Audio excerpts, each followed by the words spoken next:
بسم اللہ الرحمن الرحیم۔ السلام علیکم۔ آپ دیکھ رہے ہو وائس آف انفارمیشن اور میں ہوں نعیم شاہ۔ تذکرہ حضرت موسیٰ علیہ السلام۔ موسیٰ علیہ السلام کی سیریز پر یہ ہماری 10 نمبر ویڈیو ہے۔ اگر آپ دوستوں نے وہ 9 ویڈیو نہیں دیکھی ہے تو ان کا لنک میں ان ویڈیو کے ڈسکرپشن میں ڈال دوں گا، وہ ضرور دیکھیے۔ تو چلیے ہم اپنا 10 نمبر ویڈیو شروع کرتے ہیں۔ بنی اسرائیل میں ایک بہت نیک شخص تھا اور اس کا ایک بیٹا تھا، اور اس بزرگ کے پاس ایک گائے کے بچڑے کے سوا اور کوئی چیز نہ تھی۔ اس نے اس کو پکڑ کر اس کی گردن پر مہر لگا کر حضرت ابراہیم اور حضرت اسحاق اور حضرت اسماعیل اور حضرت یعقوب اور حضرت یوسف علیہ السلام کے خدا کے حوالے کر دیا اور کہا کہ خدایا میں اس کو اپنے بیٹے کے لیے تیرے پاس امانت چھوڑتا ہوں کہ جب میرا بیٹا بڑا ہو جائے تو یہ اس کے کام آئے۔ یہ کہہ کر اس نے گائے کو جنگل میں چھوڑ دیا۔ اس کے کچھ عرصے بعد وہ بزرگ انتقال فرما گئے اور یہ بچڑا اسی طرح جنگل میں چرتی اور درختوں کے پتوں سے پرورش پاتی اور بسبب عنایت الہی درندوں وغیرہ کی آفت سے محفوظ رہتی۔ یہ لڑکا بھی اپنے والد کی طرح دن رات عبادت الہی میں مشغول رہتا۔ اس نے رات کے 3 حصے کر لیے تھے، ایک حصہ والدے کی خدمت کے لیے اور ایک حصہ عبادت کے لیے اور ایک حصہ سونے کے لیے۔ اور جب صبح ہوتی تو رسی اور کلہاڑی لے کر جنگل جا کر وہاں سے لکڑی کاٹ کر لاتا اور بازار میں فروخت کر دیتا، اور ان لکڑیوں کی قیمت کے بھی 3 حصے کر دیتا، ایک حصہ اپنے لیے، ایک والدہ کے لیے اور ایک فقیرہ اور مساکین کے لیے۔ مدت تک اسی کام میں مشغول رہا۔ ایک دن والدہ نے کہا کہ تیرے باپ جنگل میں تیرے لیے ایک بچڑا چھوڑ گیا تھا، اور حضرت ابراہیم اور حضرت اسحاق اور حضرت اسماعیل اور حضرت یعقوب اور حضرت یوسف علیہ السلام کے رب کے پاس امانت رکھا گیا تھا۔ اب وہ بچڑا جوان ہو کر گائے بن چکی ہوگی۔ میں چاہتی ہوں کہ تو جو روزانہ جنگل سے اپنے پیٹھ پر لکڑیاں لاد کر لاتا ہے اس سے کہے تیری پیٹھ زخمی نہ ہو جائے، ایسا کر کے جنگل سے وہ گائے لے آ اور اس پر لکڑیاں لاد کر لایا کر۔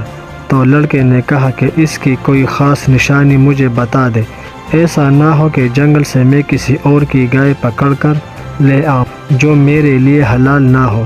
والدہ نے کہا کہ اس کا رنگ بالکل زرد ہے، دور سے یوں معلوم ہوتا ہے گویا سورج کی شعاعیں اس کی کال سے نکل رہی ہے، اور اس لیے ہم نے اس کا نام زیرین رکھا تھا۔ اور اس سے بھی بڑھ کر یہ نشانی ہے کہ وہ آدمی کو دیکھ کر بھاگتی ہے، کسی کی پکڑ میں نہیں آتی۔ جب تو اسے دور سے دیکھے تو یوں کہنا کہ اے گائے حضرت ابراہیم، حضرت اسماعیل، حضرت اسحاق، حضرت یعقوب اور حضرت یوسف علیہ السلام کے رب کے نام پر فرمان بردار ہو کر میرے پاس چلی آ۔ اس طرح وہ تیرے پاس آ جائے گی۔ اور یہ نصیحت بھی کی کہ اس پر سوار ہو کر نہ آ بلکہ اس کو پکڑ کر کھینچ کر لانا، کہیں ایسا نہ ہو کہ انسان کے استعمال سے اس سے برکت جاتی رہے۔ والدہ کی یہ ارشادات سن کر لڑکا جنگل کو گیا اور گائے کو تلاش کر کے اس کو انہی الفاظ سے آواز دی۔ گائے اس کے پاس چلی آئی اور گائے نے کہا کہ اے نیک بخت نوجوان، تو مجھ پر سوار ہو جا تاکہ تو آسانی سے گھر پہنچ جائے، اس لیے کہ یہ فاصلہ کافی ہے اور یہاں سے 1 دن کا سفر ہے، تو تک جائے گا۔ تو لڑکے نے کہا کہ میری والدہ نے تجھ پر سواری سے منع کیا ہے اور یہ کہا ہے کہ اس کو کھینچ کر لانا، اس لیے میں تیرے پیٹھ پر بیٹھنے سے معذور ہوں۔ گائے نے کہا کہ شاباش، میں تو تیرے آزمائش کر رہی تھی، اگر تو مجھ پر سوار ہو جاتا تو میں تجھ کو اپنے پیٹھ پر ڈال کر بھاگ جاتی۔ میں تیری فرمان برداری صرف اس وجہ سے ہوں کہ تو اپنے والدہ کا فرمان بردار ہے۔ ابلیس کی مکاری۔ راستے میں ابلیس لعین ایک مسافر کی شکل میں ملا۔ لڑکے کو کہنے لگا کہ مجھے ایک حادثہ پیش آیا ہے، میری مدد کر۔ اس پہاڑ کے اس طرف میری لاتعداد گائے ہے، میں ان کو چراتا تھا کہ اچانک میرے پیٹ میں درد اٹھا اور میں قضائی حاجت کے لیے آیا۔ اب بس وہاں جانا چاہتا ہوں لیکن پیٹ میں سخت تکلیف، اگر اجازت ہو تو میں تیرے اس گائے پر سوار ہو جاؤں، اپنے منزل پر پہنچ کر میں تجھے ایک نہایت ہی عمدہ گائے دوں گا۔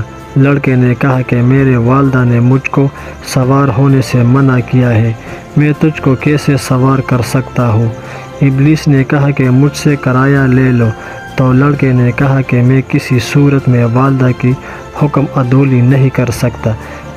جب ابلیس نے اس کو بہت ستایا تو اس نے بلند آواز سے کہا کہ اے خدائے، حضرت ابراہیم، حضرت اسماعیل، حضرت اسحاق اور حضرت یعقوب علیہ السلام، اس بدبخت شخص سے تو مجھ کو نجات دے۔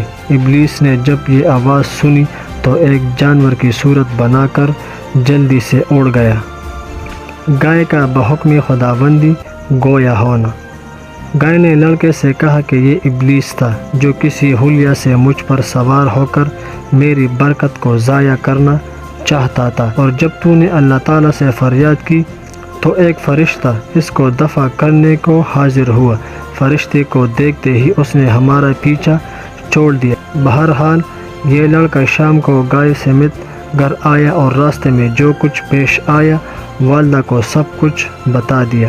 ماں نے کہا کہ بیٹا، ہم اس پر بوجھ لاد کر ذلیل نہیں کریں گے اور ہم سے اس کی تعظیم نہ ہو سکے گی، بہتر ہے کہ اس کو فروخت کر دے۔ تو لڑکے نے کہا کہ کتنی قیمت پر فروخت کروں؟ تو ماں نے کہا کہ آج کل اس کی قیمت 3 دینار ہے، لیکن اس کا سودا طے کرنے سے پہلے مجھ سے پوچھ لینا، فوری نہ بیچ ڈالنا۔ دوسرے دن جب لڑکا اس کو لے کر بازار گیا تو اللہ کا بھیجا ہوا فرشتہ ملا۔ تو اس نے کہا کہ یہ گائے کتنے میں فروخت کرو گے؟ اس نے کہا کہ 3 دینار میں، لیکن سودا طے ہونے سے پہلے میں اپنے والدہ کی رضامندی حاصل کروں گا۔ فرشتے نے کہا کہ قیمت دگنی لے لو، لیکن ماں کے پاس نہ جاؤ۔ لڑکے نے کہا کہ یہ کسی قیمت پر نہیں ہو سکے گا، اگر تو اس کے وزن کے برابر سونا بھی دے گا تب بھی میں اپنی والدہ کی رضا کے بغیر فروخت نہیں کروں گا۔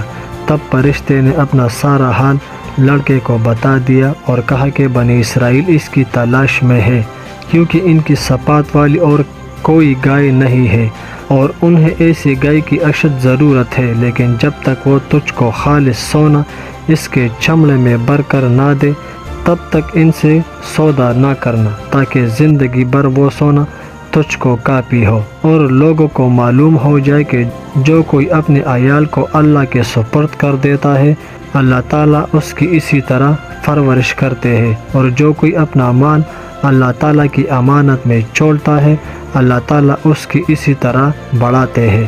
فرشتے سے یہ سارا ماجرا سن کر لڑکا اپنے گائے کو گھر لے آیا اور والدہ سے یہ سارا ماجرا کہا۔ رفتہ رفتہ اس کی خبر پھیلتی گئی اور بنی اسرائیل اس کو خریدنے کے لیے اس کے گھر جمع ہو گئے۔ بعض روایات میں ہے کہ ایک فرشتہ بنی اسرائیل کے ساتھ ہو گیا اور ان کے لڑکے کا گھر پہنچا دیا، ورنہ ان کو وہ گائے نہ ملتی۔ پھر سودا طے کرنے لگے۔ لڑکا اور ان کی والدہ اس وقت راضی ہوئے جب یہ فیصلہ ہو گیا کہ ذبح کے بعد چمڑا الگ کر کے خالص سونے سے بھر کر ان کے حوالے کریں گے۔ اس لڑکے اور اس کی والدہ نے حضرت موسیٰ علیہ السلام کو ضامن بنا کر گائے ان کے حوالے کر دیا۔ قرآن مجید میں اللہ تعالیٰ ارشاد فرماتا ہے، ترجمہ: پس انہوں نے ذبح کیا اور قریب بھی نہ تھے کہ اس کام کو کرے۔ اس طرح مالدار مقتول کا سارا مال اس کو ملا جس نے اپنی والدہ کی ہر طرح فرمانبرداری کی۔